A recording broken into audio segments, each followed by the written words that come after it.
वफाकी दारुल हुकूमत के एहतसाब अदालत में अल-अज़ीज़िया रेफरेंस की समाअत के दौरान साबिक वज़ीर-ए-आज़म नवाज शरीफ ने 45 सवालों के जवाबात पर मबनी अपना बयान कलम बंद करवा दिया। एहतसाब अदालत में साबिक वज़ीर-ए-आज़म मियां मोहम्मद नवाज शरीफ के खिलाफ अल-अज़ीज़िया रेफरेंस केस की समाअत हुई। समाअत एहतसाब अदालत के जज मोहम्मद अरशद मलिक ने की, जबकि नवाज शरीफ ने अदालत में पेश होकर अपना बयान कलम बंद करवा दिया। समाअत के मौका पर मुस्लिम लीग नून के कई रहनुमा नवाज शरीफ के साथ रोस्ट्रम के करीब मौजूद रहे। बयान से कबल नवाज शरीफ के वकील जुबैर खालिद ने चंद सवालों में दुरुस्तगी की इस्तदा की है।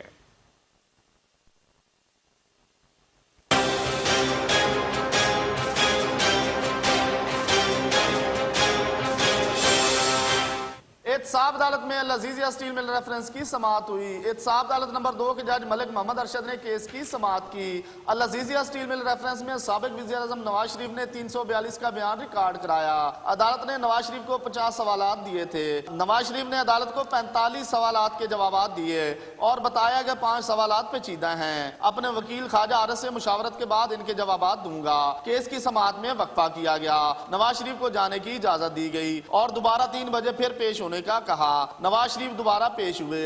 नवाज शरीफ के वकील ख्वाजा आरस ने सवाल नंबर 16 और सवाल नंबर 46 पर एतराजात उठाए। अदालत ने वकील सफाई को नवाज शरीफ के जवाबात की कापी भी फराहम की। कल मजीद नवाज शरीफ अपने बयान रिकॉर्ड कराने का सिलसिला जारी रखेंगे। अल-अज़ीज़िया स्टील मिल रेफरेंस में साबिक वज़ीर-ए-आज़म नवाज शरीफ ने 342 का बयान कलमबंद करवा दिया। 50 सवालात में से 45 के जवाबात रिकॉर्ड पर लाए गए। कैमरामैन मलिक शाहज़ेब के साथ ज़मीर हुसैन ज़मीर, चैनल 5 इस्लामाबाद।